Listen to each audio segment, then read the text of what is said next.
Bismillahirrahmanirrahim. Assalamualaikum warahmatullahi wabarakatuh.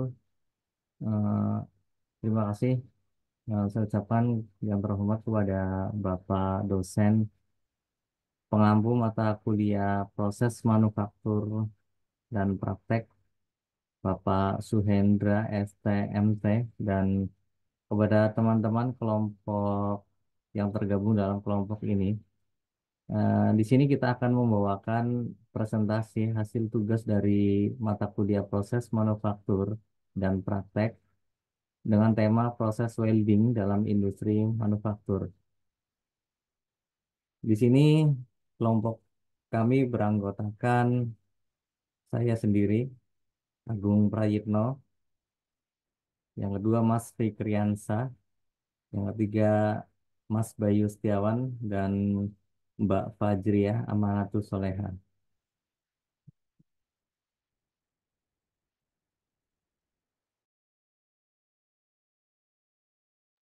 Pengertian welding. Menurut American Welding Society atau AWS, pengertian welding atau pengelasan adalah suatu proses penyambungan dua material atau lebih yang biasanya berupa logam dengan menggunakan energi panas sampai material yang akan disambung tersebut meleleh atau melted. Kemudian menyatu atau fused dengan memberikan tekanan atau tidak, serta dengan memberikan bahan tambahan yaitu consumable atau tidak.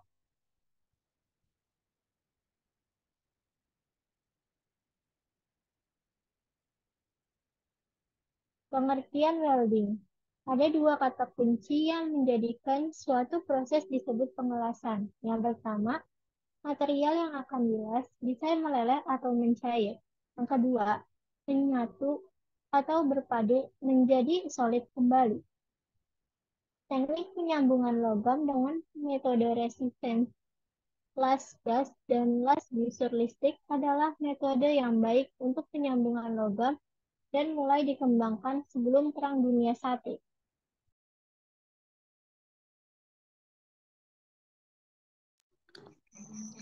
Metode pengelasan.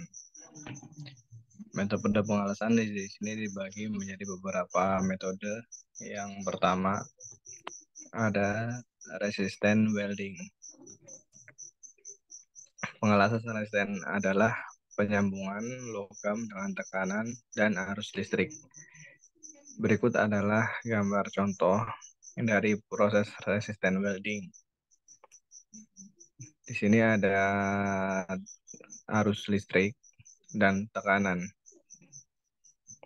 Nah, contoh dari pengelasan resistensi yaitu spot welding, seam welding, projection welding, flush butt welding. Terus untuk metode yang kedua yaitu gas welding atau las gas. Gas welding adalah proses pengelasan secara manual di mana permukaan yang akan disambung mengalami pemanasan sampai mencair oleh nyala flame gas asetilin, yaitu pembakaran C2H2 dengan O2 atau gas LPG atau yang lain. Nah, berikut contoh peralatan untuk gas welding, yaitu ada oksigen dan gas asetilin.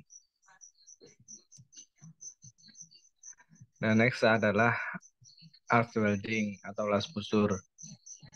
Salah satu cara menyambung logam dengan jalan menggunakan nyala busur listrik yang diarahkan ke permukaan logam yang akan disambung. Pada bagian yang terkena busur listrik tersebut akan mencair. Demikian juga elektroda yang menghasilkan busur listrik akan mencair pada ujungnya dan merambat terus sampai habis. Logam cair dari elektroda dan dari sebagian benda yang akan disambung tercampur dan mengisi celah dari kedua logam yang akan disambung. Kemudian membeku dan tersambunglah kedua logam tersebut. Nah, ini beberapa contoh dari las busur. Di sini ada submerged arc welding, gas tungsten arc welding, gas metal arc welding, flux core arc welding. Nah, ini ada beberapa metode proses pengelasan lain. Contohnya di sini ada plasma welding, ada power beam proses, dan di sini ada dua nih power beam prosesnya.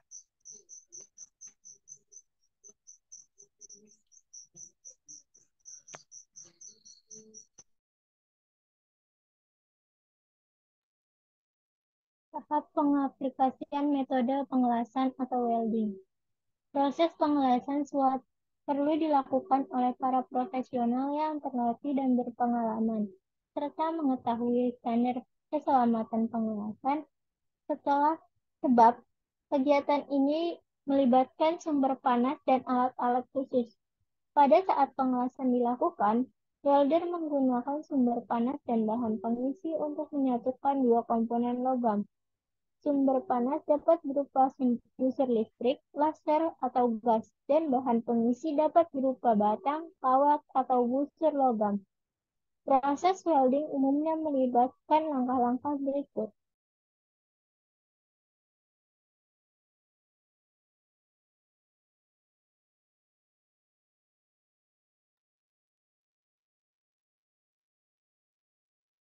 Untuk yang pertama, tahapan pengaplikasian metode pengelasan welding, yaitu tahapan persiapan.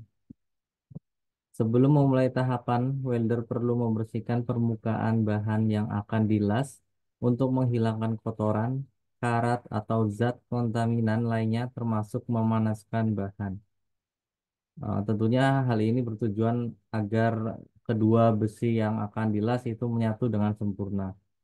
Dan tidak lupa peralatan welding seperti sumber listrik, welding gun, atau welding torch, hingga peralatan keselamatan yang diperlukan juga ikut disiapkan. Di sini ada beberapa gambar ya alat pelindung diri atau APD. Ada welding goggles all, liter apron, liter gloves, welding atau sepatu safety, helm las, juga masker. Tersebut adalah alat-alat pelindung dalam proses pengelasan welding. Namun selanjutnya yang kedua, tahap pengelasan. Welder biasa menggunakan welding gun atau welding torch untuk menghantarkan panas pada permukaan kedua objek yang akan disambungkan. Kemudian dilelehkan dan digabungkan menjadi satu. Bahan pengisi seperti batang atau kawat juga digunakan untuk menambah kekuatan pada las. Di sini ada contoh gambar pada proses pengelasan. Kemudian ada 4 hal utama terpenting tahapan pengaplikasian metode pengelasan welding, yaitu yang pertama posisi obor, di mana yang harus diperhatikan adalah panjang kawat yang ditunda, sudut obor, kawat panjang atau kawat las, dan penanganan obor. Kemudian yang kedua, kondisi alat. Yang perlu diperhatikan dalam kondisi alat adalah kaliber TIP, tekanan saat ini, aliran gas, dan percikan yang menempel di nozzle. Kemudian yang ketiga, periksa semua titik atau mobil.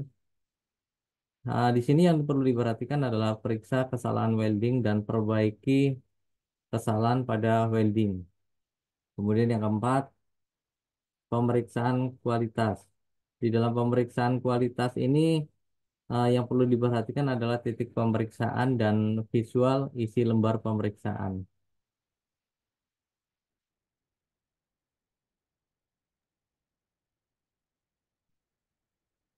Selanjutnya yaitu ada tahapan pengaplikasian metode pengelasan welding, yaitu 3 tahap pemeriksaan. Setelah proses pengelasan selesai dilakukan Setelah proses pengelasan selesai dilakukan, welder akan memeriksa sambungan untuk memastikan bahwa sambungan yang baru dibuat telah memenuhi spesifikasi yang diperlukan dengan melibatkan pemeriksaan secara visual atau menggunakan metode pengujian yang destruktif seperti pengujian ultrasonik atau pengujian radiografi.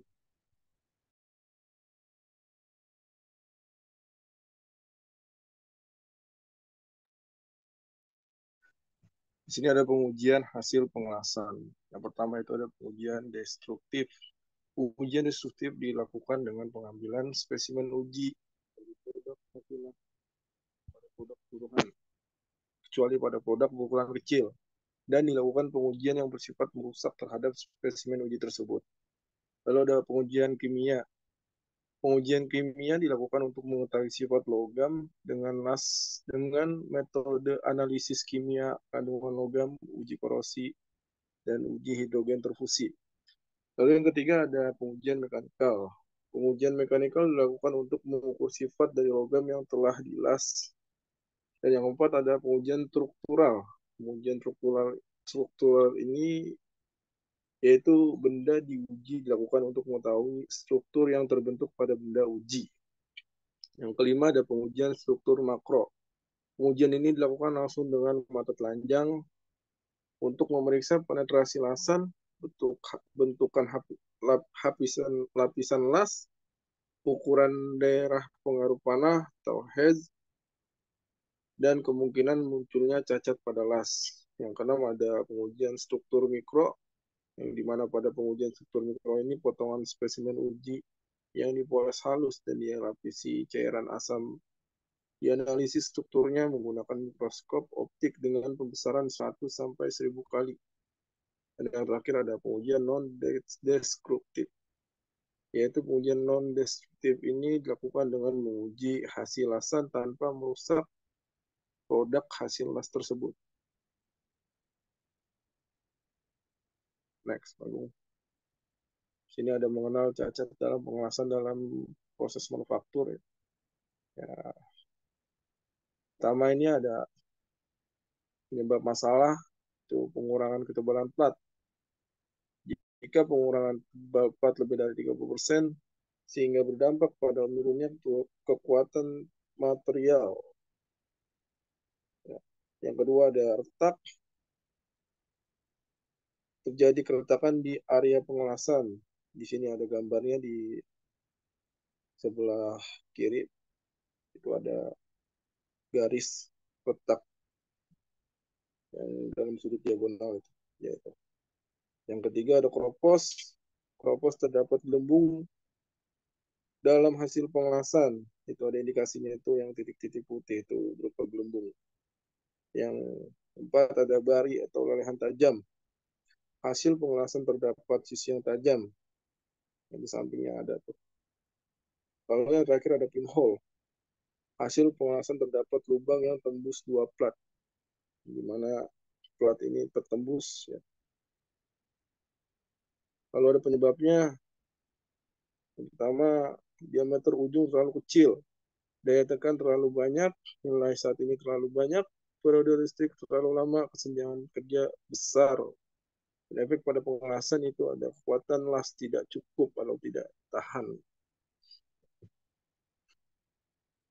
Lalu yang kedua ada yang retak ini diameter ujung terlalu kecil, daya tekan tidak cukup, nilai saat ini terlalu banyak, periode listrik terlalu lama, waktu penahanan terlalu pendek.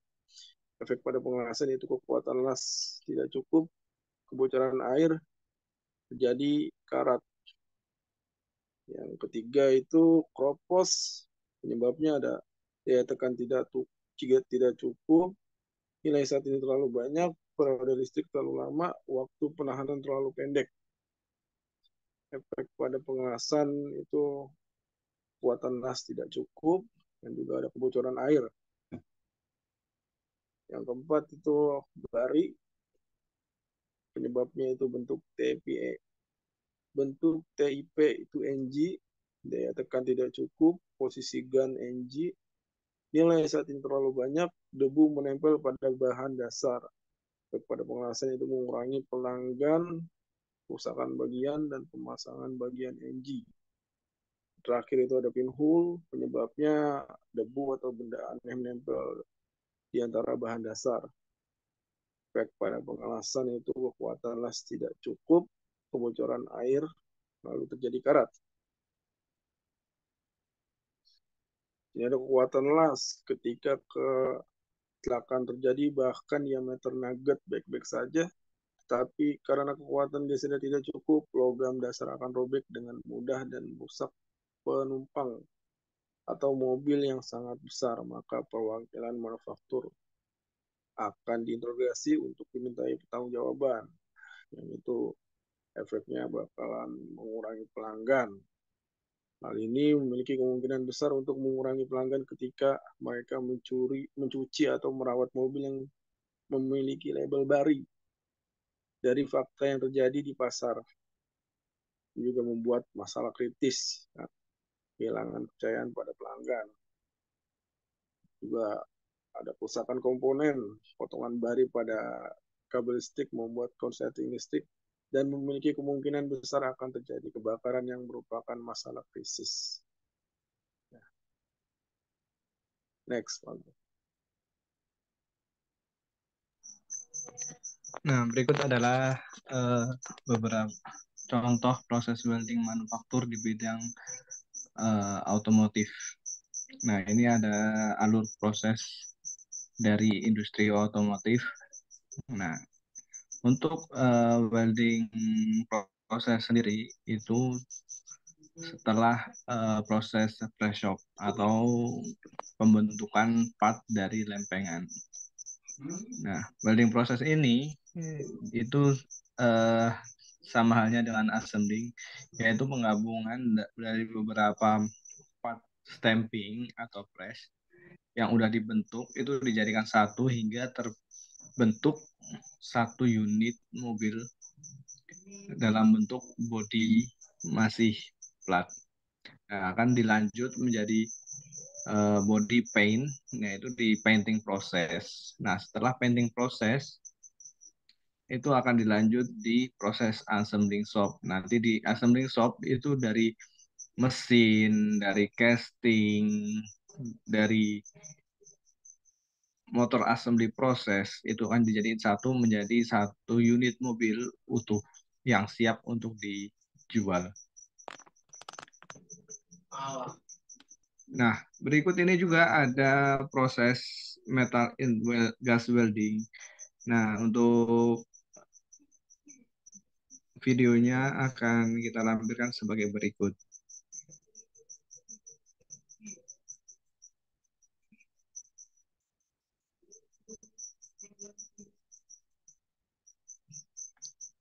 Nah, di sini ada beberapa proses, yaitu ada gas welding. Di sini ada gas welding, ada mesin. Nah, di sini ada juga proses pengelasan. Nah, di sini ada elektroda yang harus listrik dan mencair. Nah, di sini meleleh hingga menambah celah yang akan disambung. Nah, menambah daging di sini sama-sama meleleh dan tersambunglah proses seperti ini.